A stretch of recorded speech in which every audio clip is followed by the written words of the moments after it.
Olá, tudo bem? Aqui é a Ana e essa é mais uma videoaula do Mais Aprendizagem. Você sabe que o seu órgão de aprender é o seu cérebro. Mas o cérebro, ele não serve só para aprender. Ele também tem outras prioridades que muitas vezes entram no caminho de uma aprendizagem mais sistematizada.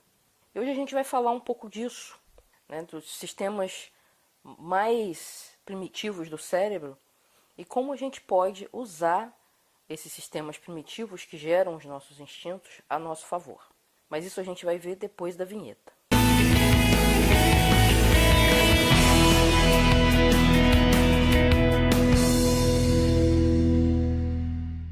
Então vamos ver como é que a gente usa os nossos instintos a nosso favor na hora de aprender. A grosso modo, a aprendizagem ela acontece em duas etapas. Primeiro você tem uma série de sinais que estão sendo recebidos por você através dos seus sentidos o tempo todo e você tem que de alguma maneira processar esses sinais ou alguns desses sinais para poder realizar algum tipo de aprendizagem. Acontece que nós temos um problema. Nós somos bombardeados a cada instante por um monte de sinais dos 5 sentidos. E não dá para processar tudo isso ao mesmo tempo. Se você já viu a nossa videoaula sobre o modelo da mente, você vai entender que a nossa memória de trabalho ela é bem limitada. Então a gente não consegue processar todas as informações que chegam aos nossos sentidos a cada segundo. E para isso, né, para a gente não enlouquecer com tanta informação ou ficar paralisado por elas, a gente tem dois filtros no nosso cérebro. Um deles é o que a gente chama de SAR, ou Sistema Ativador Reticular, e o outro é a amígdala. Então a gente vai ver como que eles funcionam, para que eles servem, e depois a gente vai ver como tirar proveito do funcionamento deles para aprender melhor. O sistema ativador reticular ele é um feixe de nervos que fica posicionado bem na base do crânio, naquela parte mais primitiva, mais fundamental do cérebro. Inclusive, se você tiver algum dano nesse feixe de nervos, você muito provavelmente entra em estado de coma. O sistema ativador reticular ele tem várias funções. Várias delas são ligadas ao funcionamento básico do organismo. Mas ela tem uma função que nos interessa particularmente aqui, que é a função de filtrar tudo que vem dos nossos sentidos, todo aquele bombardeio de informações. E ele vai filtrando e jogando algumas informações para a consciência e o que ele não consegue jogar para a consciência, ele joga para o subconsciente. Mas quais são os critérios, então, que o SAR usa para decidir o que vai para a consciência e o que não vai para a consciência, o que vai para o subconsciente? Alguns fenômenos ligados ao funcionamento do SAR podem ajudar você a entender os critérios que são usados. Tá? Por exemplo, você vai comprar alguma coisa, um sapato, por exemplo. Aí você vai para o centro da cidade ou para o shopping, para algum lugar onde você vai procurar esse sapato. E tudo que você vê na sua frente são sapatarias. O shopping é enorme, a rua é enorme, tem loja de tudo que é jeito. Mas o fato é que você se predispôs a ver só as sapatarias da rua ou do shopping. Tá? Isso acontece muito também, um exemplo bem clássico, é quando o sujeito vai comprar um carro e aí ele se decide por um determinado modelo. E aí ele começa a olhar os carros na rua e de repente ele só vê carros daquele modelo. Ou ele já comprou e de repente ele começa a ver que metade dos carros da rua são do tipo que ele comprou. Tá? É por quê? Porque você está com a cabeça esperando aquele tipo de informação. Aquele tipo de informação passou a ser relevante para você. Então, o sistema ativador reticular prioriza esse tipo de informação para jogar para a consciência. Outro fenômeno muito interessante é quando você está numa multidão, numa festa, onde tem um monte de gente conversando.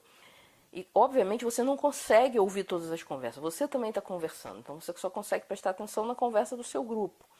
Mas, de repente, alguém fala o seu nome numa outra conversa lá do outro lado. Num tom audível.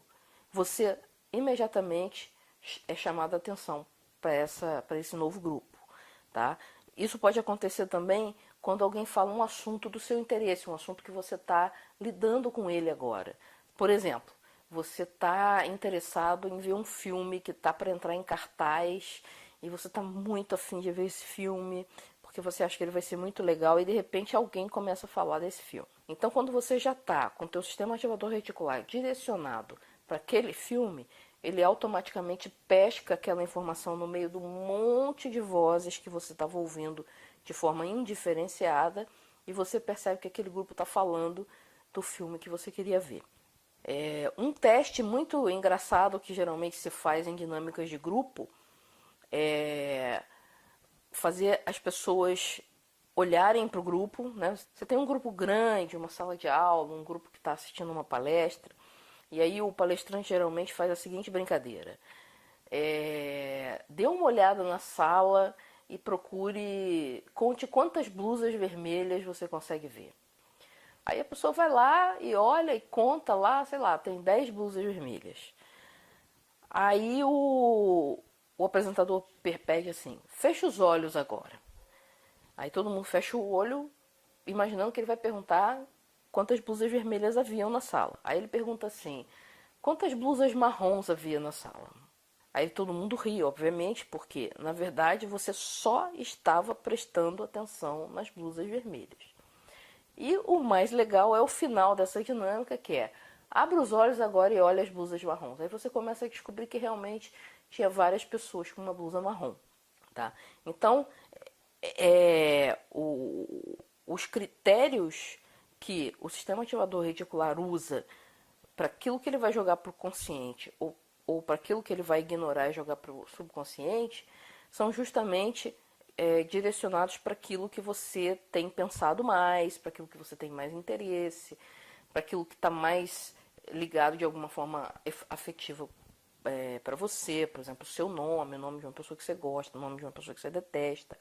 Tá? Então, esse tipo de coisa acaba estimulando que o SA pegue uma informação num ambiente ruidoso e jogue essa informação para a tua consciência. E aí você, de repente, se dá conta de que aquela informação está ali.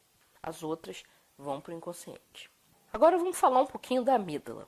A amígdala é uma parte do sistema límbico, que é uma parte do cérebro que lida com as emoções. Tá? Se você ainda não viu, assista a videoaula sobre as 3 partes do cérebro, os 3 cérebros. Porque ele vai mostrar exatamente aquele cérebro mais interno, que é mais primitivo, que a gente chama de cérebro reptiliano, depois o sistema límbico, que é um cérebro que lida com as emoções, e depois o córtex, né, o neocórtex, que é um sistema que lida mais com raciocínio. Tá? Então a amígdala ela é que vai fazer o julgamento do significado emocional daquele sinal que você trouxe para a consciência. E aí tem 2 julgamentos possíveis para ela. Ou ela sente que aquilo é um sinal de perigo, e aí o que ela vai fazer é jogar aquela informação para o cérebro reptiliano, e com isso você vai ficar naquela situação de fugir, congelar ou lutar. Tá? É só isso que vai passar pela sua cabeça, não tem jeito. Tá? Quando o cérebro reptiliano toma conta, você não consegue raciocinar. Ou ela interpreta aquele sinal como um sinal de tranquilidade, de normalidade, e aí sim ela joga essa informação para o córtex pré-frontal, que é onde acontece o raciocínio e que é onde pode efetivamente acontecer algum tipo de aprendizagem. Mas lá no córtex pré-frontal, alguns sinais acabam chamando mais atenção do que outros. Por exemplo, coisas que são novidades, mudanças que têm uma promessa de prazer envolvida, alguma coisa que desperte a sua curiosidade, né? Porque é um assunto que você já tem algum interesse, como no caso do filme que eu falei.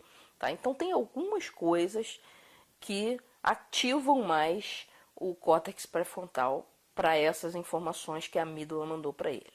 Aí, a essa altura, você pode estar pensando assim, tá, isso tudo é muito interessante, mas como que eu vou usar essas informações sobre o funcionamento do cérebro na prática, no dia a dia, para aprender melhor? Bom, então, para a gente não deixar essa videoaula muito comprida, a gente vai ver a parte prática na segunda parte dessa videoaula. Enquanto isso, eu te convido para ir no blog, se você não estiver no blog, estiver no YouTube, ver os outros materiais, comentar, tirar suas dúvidas, colocar sua opinião. Esse tipo de retorno é muito importante para mim. E eu estou sempre lendo e respondo na medida do possível. Mas é mais fácil responder no blog, tá? Então é por isso que eu sugiro que você vá no link que está embaixo do vídeo, vá no nosso site e no blog você vai encontrar esse material e vai poder ter mais chance que eu consiga responder as suas perguntas, tá certo? Então, até a próxima parte dessa videoaula sobre como usar os seus instintos para aprender mais. Tchau!